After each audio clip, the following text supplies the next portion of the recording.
Hello, this is Socially Triggered, and this video is going to be about refugees.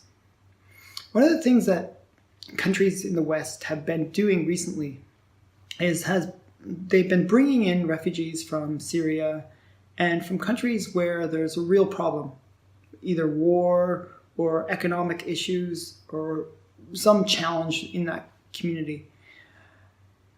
Syria is a good example of this. Now, in the case of Syria, there are countries that are nearby that are willing to provide refugee status for the people there. They have places where they can stay while Syria gets itself sorted out.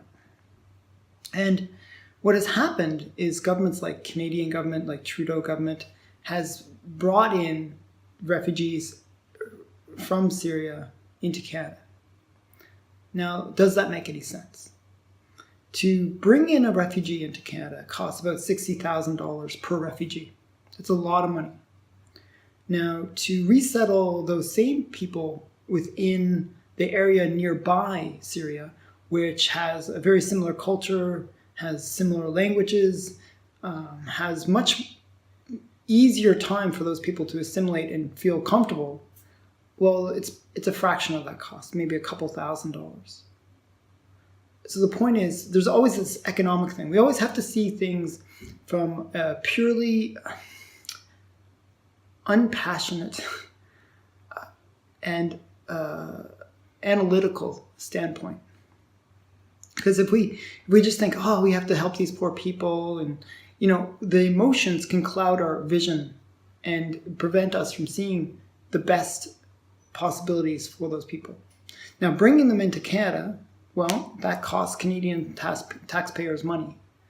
And is it a good investment? Well, obviously, if they can be resettled nearer to Syria, well, it's a bad investment because we're basically bringing them here at a huge expense, and there's no net benefit. Most of the refugees that come here, they even after many years of being here, they still don't have jobs, and we still pay for them.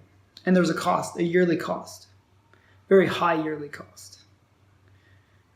So the question is, was it a good economic decision? And the answer would be no. Now, is it a good moral decision? Maybe there's a moral case to be made here where you can say, well, we brought those people in, we've helped them, and we can feel good about ourselves for doing this wonderful thing about helping people. And I'd say again, we failed there as well. Because not only have we brought them in, but we've prevented them from really having any opportunity. Because when we bring them in here, they don't speak the language. They don't have the cultural background to assimilate. And what we've done is basically set them up for failure. Now, we do try to educate them and we do try to help them learn all that stuff, but we do that at a very great expense. Whereas, had we just let them resettle in neighboring countries, we could have avoided that great expense and made the process easier for them. So morally, we failed as well. Another example of this is what's happening with the Haitian refugees that we're getting in Canada right now. What we're doing is we're saying, hey, we'll bring all these people in. But these are economic refugees. And what happens is the ones that are able to flee those countries, those people are the ones who are generally the most successful within those countries. They're generally good people because what happens is the ones that are successful enough to be able to afford a plane ticket where they can fly up to the US and then sneak across the Canadian border, well, they have some money. And the reason they have money is they've probably been able to provide a little higher level of business or whatever in Haiti, and been able to afford that cost, that great cost. I mean, the standard of living in Haiti is very, very low. Now, to be able to afford that expense of traveling all the way to Canada is huge. Most Haitians couldn't afford it. So it's only the higher echelon of the Haitian community that can afford it. So what we were doing, in a way, was we're taking that top tier of the most talented people from Haiti, and we're stripping them of that. So what ends up happening is you remove this group, and you're leaving a poorer, less advantaged group to remain.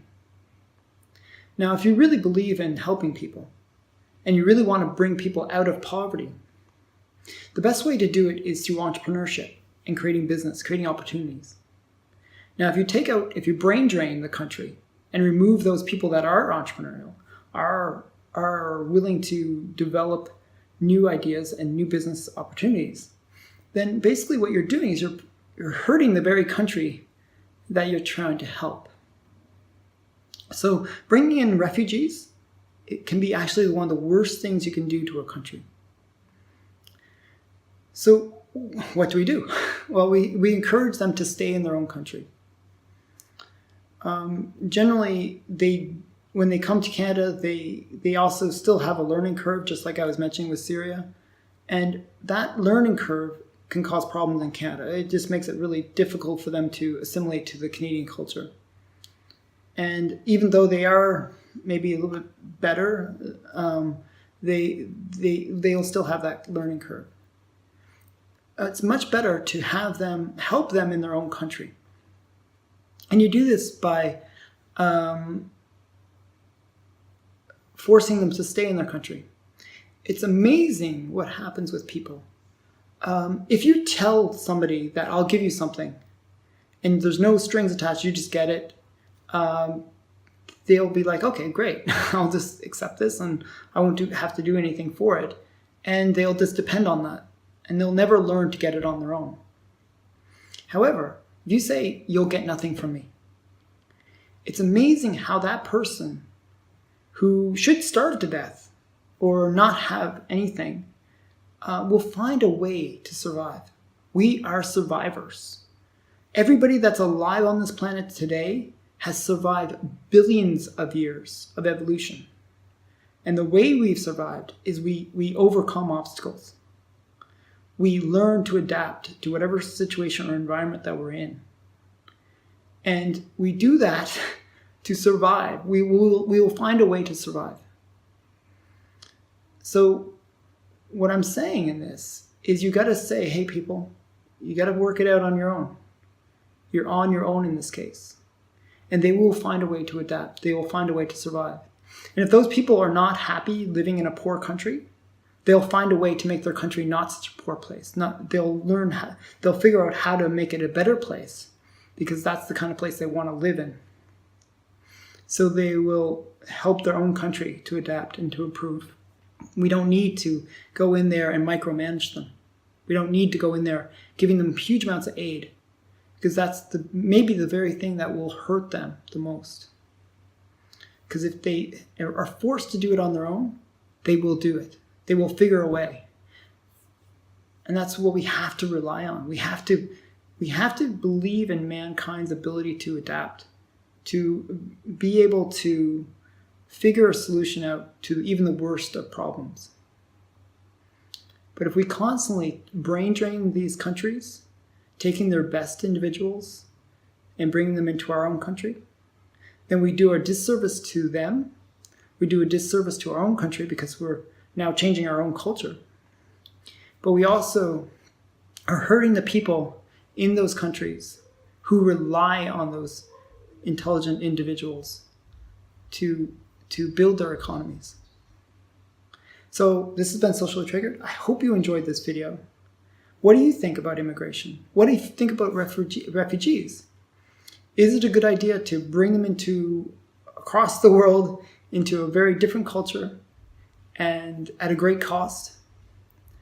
Or is it something we should find better solutions where they can adapt or find places of refuge in a more culturally similar area? So please like, comment, and subscribe, and I hope you enjoyed this video. Thanks. Bye.